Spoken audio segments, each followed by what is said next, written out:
Good morning children, welcome to your own channel Stress Free Class. Today here we are discussing with the new chapter questions fair play. As we already discussed story fair play. So today it's high time to understand the question answers here. The first question is, then the situation changed, what is being referred to? अब situation किस तरह से बदली थी और किसको refer किया गया था? The situation changed after the transfer of property. अब सिचुएशन किस चीज़ के लिए बदली थी, किसके बाद बदली थी? प्रॉपर्टी के ट्रांसफ़र के बाद बदली थी।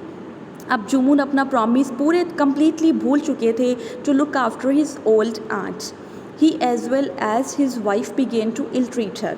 जुमून अपना प्रॉमिस भूल चुके थे, प्रॉपर्टी ले चुके थे और आंटी को वापस नहीं देना चाहते थे। He as well as his wife began to ill treat her. उन्होंने और उनकी वाइफ ने उनके साथ इल ट्रीट करना, मिसबिहेव करना शुरू कर दिया था। देखो, ये अपने को शुरू से ही पता है कि जब भी कुछ ऐसा होता है हम रियल लाइफ में यूजली कितनी बार देखते हैं। तो सेम जुमून ने भी यही किया, कम्प्लीटली अपना फोगोट कर चुका था प्रॉमिस और आंटी की देखभाल भी नहीं कर रहा था, लुक आफ्टर भी नहीं कर रहा था। उन्होंने और उनकी वाइफ ने उनके साथ इल ट्रीट करना शुरू कर दिया था। सेकेंड क्वेश्चन है, when Jumman's aunt realised that she was not welcome in his house, what arrangement did she suggest? Jumman की आंट ने कब रियलाइज़ करना शुरू किया था कि उसका इस घर में वेलकम अच्छे से नहीं हो रहा, और उसके बाद उन्होंने क्या अरेंजमेंट सजेस्ट किए थे? Jumman's aunt could not bear insults any more. Jumman की आंट बिल्कुल भी इंसल्ट बियर नहीं कर सके। देखो, ये तो आपको भी पता है, चाहे आप हो, मैं हूँ या कोई थर्ड पर्सन है, इंसल्ट्स तो कोई भी बियर नहीं कर सकता। कितने टाइम तक कोई कर लेगा? She wanted to cook her food separately. अब वो ये उनके डिज़ायर ये थी कि अपना फूड वो सेपरेटली बना लें, उनकी इच्छा भी ये थी। उन्होंने क्या किया, और वो सही डिसीज़न भी ले रही थी क्योंकि इंसल्ट्स तो वे और टॉलरेट हो ही नहीं पा रही थी। She demanded monthly allowance from her nephew. उन्होंने अपनी मंथली अलाउंस मतलब एक फ़िक्स्ड अमाउंट अपने नेफ्यू से डिमांड करी कि अपनी सेपरेट किचन बना लेगी, अपना अलग से खाना पका लेगी। रोज़ रोज़ तुम्हें भी ज़्यादा इतना मतलब नीड नहीं है कि तुम मेरी टेक केयर करो या मेरी लुक आफ्टर करो।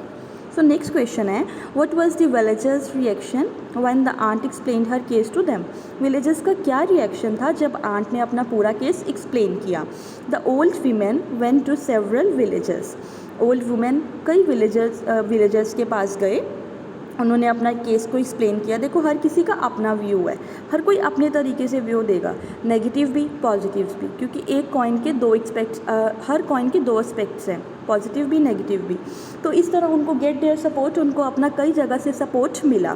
सम शोड सिंपैथी, कई लोगों ने उनको सिंपैथी दिखाई, but some laughed at her, पर कई लोग उनके ऊपर हंस रहे थे। A few others advised her to make peace with Jumman, बहुत सारे लोगों ने उनको एडवाइस दिया कि जो जुमून हैं वो आपके नेफ्यू हैं, नेफ्यू होने के लिए तो आपको ये सारा मतलब जो मसला है, मैटर है, इसको वही सुलझा लेना चाहिए। मतलब क्यों ये मसला पंच के ऊपर जाए या कहीं भी जाए। ओके, सो नेक्स्ट क्वेश्चन है आपका, why was Jumman happy over Algu nomination as head panch? अब ये बात आपको पता है कि अलगू शुरू से स्टोरी हम जब हमारी राउंड होती है तो यहीं से स्टार्ट होती है। Algu and Jumman were best friend, दोनों बेस्ट फ्रेंड्स थे। So Jumman hope to get the verdict in his favour. अब जुमून को ये आस थी कि जो डिसीज़न है, वर्डिक्ट में क्या होता है, डिसीज़न भी कहते हो, जजमेंट भी कहते हो, वो उसके फेवर में होगा। नेचुरली बिल्कुल था कि ही फेल्ट हैप्पी, वो बहुत खुश फील कर रहा था। When the aunt named Algu, जब आंट ने अलगू का नेम लिया एज अ हेड पंच। फिर उसने बोला भी था, क्या आंटी आपको पता है कि हम दोनों तो अच्छे फ्रेंड्स हैं? तो आंटी ने भी आगे से कह दिया कि जो फैसला लेंगे वो तो फिर फ्रेंडशिप को देख के नहीं लेंगे ना, ले भी नहीं सकते। God lives in the heart of the panch. देखो, लेने को तो कुछ फैसला लिया भी जा सकता है, पर आप अपने देखते हैं ना, अपनी फीलिंग्स ही नहीं मानती कि हम गलत डिसीज़न लें। तो अब देखो ये क्या करते हैं। God lives in the heart of the panch, the aunt said, what did she mean? देखो, ये एक चैप्टर की लाइन है, God lives in the heart of the panch. जो गॉड है, हम रियल लाइफ में भी इसको यूज़ करते हैं इस लाइन को, कि जो गॉड है वो कहाँ रहते हैं, वो पंच के दिल में रहते हैं। जब भी अपने कोई गलत फैसला लेंगे या सही लेंगे तो देखो, गॉड तो हमेशा ही हमारे अंदर है, ये आपको भी पता है। तो आंट ने उनको ये इसलिए कहा कि जब भी वो फैसला लेने लगे तो एक बार वो सोचें ज़रूर। व्हाट डिड शी मीन, यहाँ से उनका इस लाइन में वो बहुत कुछ कह गए भाई, ठीक है। The aunt mean that, aunt का मीनिंग क्या था, a person in the seat of a जज, एक पर्सन जो जज की सीट पे बैठा है, becomes fair just like God, वो फैसला कैसे लेगा, बिल्कुल गॉड की तरह लेगा। He is not guided by his personal likes, फैसला लेते हुए अपनी पर्सनल फीलिंग्स को, अपने इमोशंस को, अपने डिसलाइक्स को नहीं देखेगा। He can not do any injustice, और वो इनजस्टिस नहीं कर सकते। ही इज़ गॉड्स रिप्रेजेंटेटिव, वो परमात्मा का भेजा हुआ एक तरह से दूत ही होता है। Clear. Next question, what was Algu's verdict as head panch, Algu ने अब जो अपना डिसीजन एज हेड पंच लिया था वो क्या था, और जुमुन ने इसको कैसे लिया। Algu heard the case, Algu ने पूरा केस सुना, and gave a fair judgement, अपनी पूरी जजमेंट सुनाई। ही आस्क्ड जुमुन, उन्होंने जुमुन से पूछा, आइदर टू पे अ मंथली अलोवेंस, या तो आपको फिक्स्ड अमाउंट देनी पड़ेगी या आंट को उनकी प्रॉपर्टी वापस करनी पड़ेगी। ओके। जुमुन वॉज स्टन्ड, जुमुन पूरी तरह से कम्प्लीटली शॉक था। ही बिकेम अलगूज एनिमी, अब वो अलगू का एनिमी बन चुका था। He decided to take revenge on Algu, अब उसने ये फैसला लिया कि मुझे अलगू से बदला कैसे लेना है, क्योंकि उसको तो ये था वो ऐसा कभी नहीं कर सकता। He can't never do this again, he can never do this again, but he did that. Algu found himself in a tight support, what was his problem, अब अलगू भी एक डिफ़िकल्ट सिचुएशन में था। टाइट सपोर्ट आपका एक वर्ड मीनिंग भी है और आपको इसको अंडरस्टैंड करना। Tight support mean difficult situation, ठीक है, you can use this word.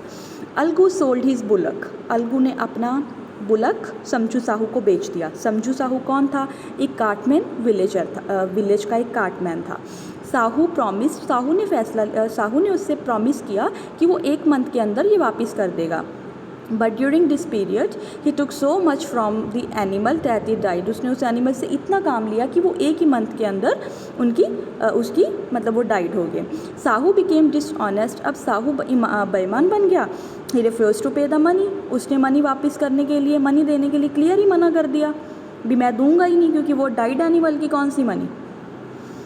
Next question, why was Algu upset over Jumman's nomination as head panch, Algu क्यों अपसेट था जुमुन्स की nomination as a head panch को लेके।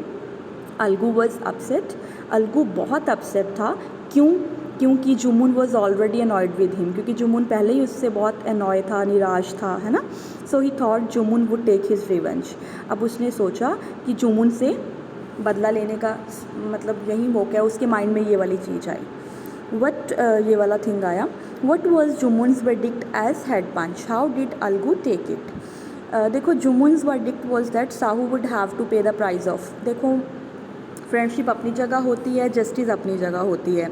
हम लोग भी कभी देखेंगे, मैंने स्टोरी आपको अच्छे से पढ़ाई है, उसमें मैंने बताया है कि जो जुमुन्स वर्डिक्ट है was that Sahu would have to pay the price of bullock to Algu. अब जुमुन का डिसीज़न क्या था कि साहू को देनी पड़ेगी पेमेंट अलगू को, ये बात फ्रेंडशिप नहीं कह रहा है, एज अ जस्टिस कह रहा है। जब साहू ने बुलक खरीदा था अलगू से, it was hello and hearty, मतलब वो तब बिल्कुल सही था, चुस्त और तंदुरुस्त था। This was a genuine decision, ये जेन्युइन डिसीजन था। Algu take it happily, Algu ने इसको हैप्पीली एक्सेप्ट किया and said it was the victory of panchayat. जीत किसकी हुई, विक्ट्री किसकी हुई, it was the victory of the panchayat, panchayat की विक्ट्री हुई, क्योंकि यहाँ सही डिसीजन लिया गया। अब आप मुझे कमेंट बॉक्स में ये बात बताओगे कि विक्ट्री किसकी हुई थी, किसकी विक्ट्री हुई, फ्रेंडशिप की या पंचायत की या जस्टिस की। Think about it and give me the answer here.